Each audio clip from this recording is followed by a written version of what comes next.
दोस्तों, इस कहानी में गौतम बुद्ध ने समाज के नजरिए से हटकर छुआछूत को एक अलग ही रूप में परिभाषित किया है। आओ सुने।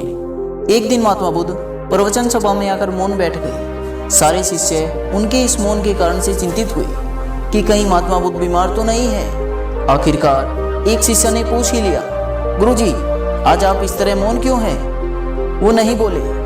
तो दूसरे शिष्य ने पूछा, गुरुदेव, आप ठीक तो है? बुद्ध फिर भी मौन ही बैठे रहे। इतने में बाहर से एक व्यक्ति ने तेजी से चिल्लाते हुए पूछा कि आज आपने मुझे धर्म सभा में आने की अनुमति प्रदान क्यों नहीं की? बुद्ध ने कोई उत्तर नहीं दिया और आंखें बंद कर ध्यान मग्न हो गए। वह बाहर खड़ा व्यक्ति और जोर से चिल्लाकर बोला, मुझे धर्म सभा में क्यों नहीं आने दिया जा रहा? धर्म सभा में बैठे बुद्ध के शिष्यों में से एक ने उसका समर्थन करते हुए कहा, गुरुदेव, उसे धर्म सभा में आने की अनुमति प्रदान करें। महात्मा बुद्ध ने आंखें खोली और बोले, नहीं, उसे अनुमति नहीं दी जा सकती क्योंकि वह अछूत है। अछूत? लेकिन क्यों? सारे शिष्य यह सुनकर आश्चर्यचकित हुए कि आप छुआछूत को कब से मानने लग गए।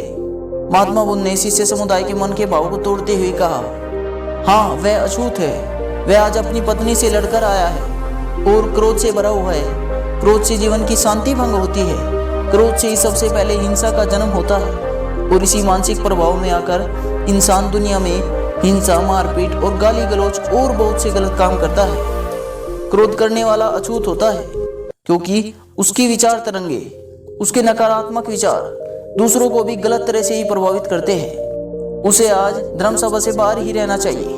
उसे आज पश्चाताप की अग्नि में ही तप कर शुद्ध होने दो। शिष्यगण समझ गए कि अस्पृश्यता क्या होती है और सही मायनों में अछूत कौन होता है। उस व्यक्ति को भी बहुत पश्चाताप हुआ। उस व्यक्ति ने भी कभी भी क्रोध न करने की कसम खाई।